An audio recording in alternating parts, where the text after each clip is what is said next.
man a'rada an dzikri fa inna lahu ma'isyatan dhanka wa nahsyuruhu yaumal qiyamati a'ma.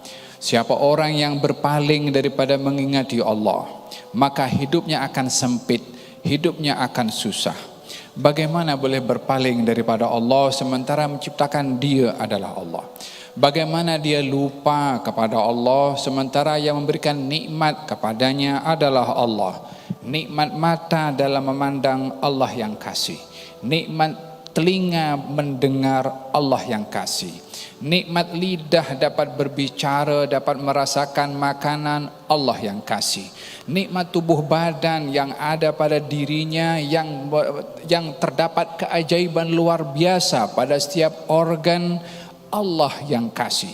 Bagaimana dia boleh lupa kepada Allah sementara apa yang ada pada dirinya adalah pemberian daripada Allah. Nikmatul ijad wa nikmatul imdad.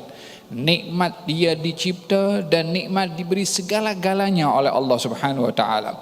Bumi ini Allah yang kasih, yang tumbuhkan tumbuh-tumbuhan untuk kita makan, Allah yang tumbuhkan. Yang simpan air di dalam untuk kita dapat minum, Allah juga yang letakkan. Bagaimana manusia boleh lupa kepada Allah? Nafasnya, oksigen yang dia bernafas, Allah yang kasih.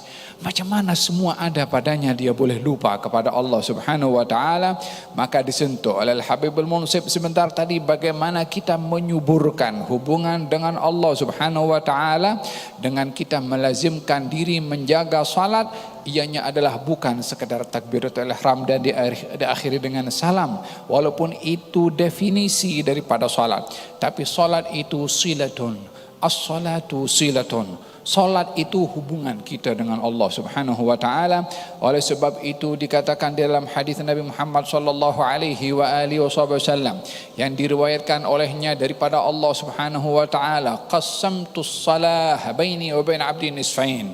Aku bagi hubungan aku dengan hamba dalam salat dua bahagian. Hak hamba dan hak Allah Subhanahu wa taala. Walaupun hamba tak punya hak apapun, yang menjadikan hamba itu baca Fatihah, Allah juga yang bagi izin. Yang ajarkan dia untuk boleh hafal, Allah juga yang kasih akal untuk dia boleh hafal. Yang izinkan lidah bergerak, Allah juga yang gerakkan. Apa yang dilakukan oleh hamba kalau bukan semuanya adalah perbuatan dari Allah Subhanahu wa taala? Segala apa yang kita lihat dalam alam ini adalah tanda kewujudan Allah Subhanahu wa taala yang kewujudannya dilihat dengan ciptaannya, sehingga manusia tidak melihat sesuatu kecuali melihat siapa yang menciptakan langit, gunung, planet, bintang, bumi, matahari. Segala-galanya adalah menunjukkan akan keberadaan Allah Subhanahu wa taala. Itu pun masih diangkat darjat hamba di sisi Allah. Aku bagi antara aku dengan hambaku dengan dua bagian, hak dia dan hak aku. Kalau hambaku mengatakan alhamdulillahirabbil alamin, Allah mengatakan hamidani abdi, hambaku puji aku. Dijawab oleh Allah bila ketika kita dalam salat communicate dengan Allah Subhanahu wa taala. Ketika mengatakan ar-rahmanir rahim athna alayya abdi, dijawab oleh Allah, hambaku sekali lagi puji pada aku. Kemudian kalau mengatakan malik yaumiddin majjadani abdi, hambaku sanjung dan agungkan kepada aku. Iyyaka na'budu wa iyyaka nasta'in, hadza li'abdi wa li'abdi ma sa'al. Kalau hamba mengatakan iyyaka na'budu wa iyyaka nasta'in, Allah menjawab kepadanya, ini adalah antara aku dengan hambaku. Dan bila mengatakan ihdinas siratal mustaqim siratal ladzina an'amta 'alaihim ghairil maghdubi 'alaihim waladdallin, ini permintaan hambaku, aku bagi permintaan hambaku. Jadi dalam salat kita berbicara dengan Allah Subhanahu wa taala, itulah penghubung antara kita dengan Allah Subhanahu wa taala.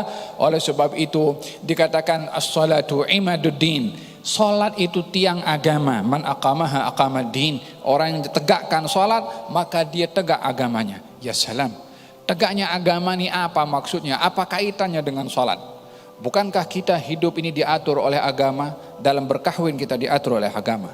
Dalam berniaga kita diatur oleh agama. Dalam masuk ke masjid kita diatur oleh agama. Dalam jual beli kita diatur oleh agama. Dalam berkawan berjiran diatur oleh agama.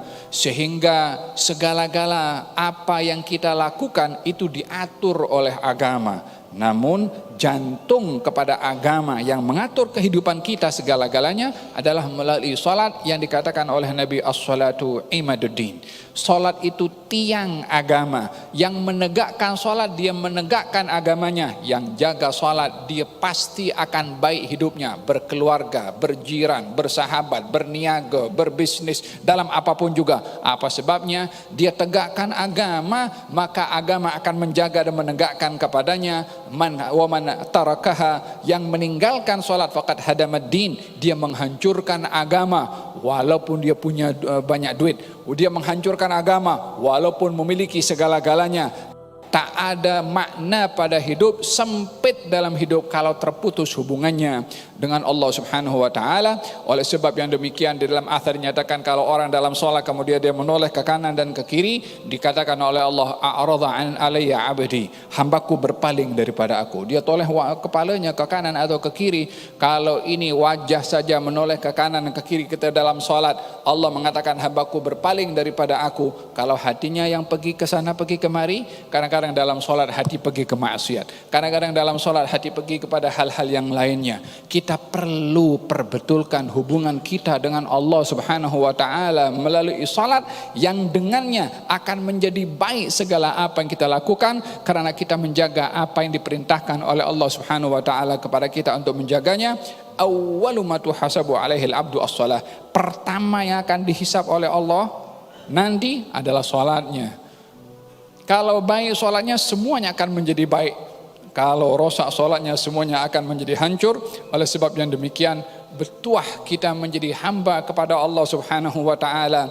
Kata Imam Abdullah bin Alul Haddad ketika ingin memberitahukan tentang kedudukan dirinya kepada Allah Subhanahu wa taala. Katanya, ana abdun sara fakhri.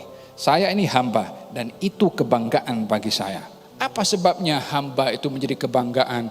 Karena seorang hamba itu menyadari, meyakini, mengiktiraf kalau dirinya hamba abdi. Kepada siapa? Kalau bukan kepada yang maha menciptakan Subhanahu wa ta'ala.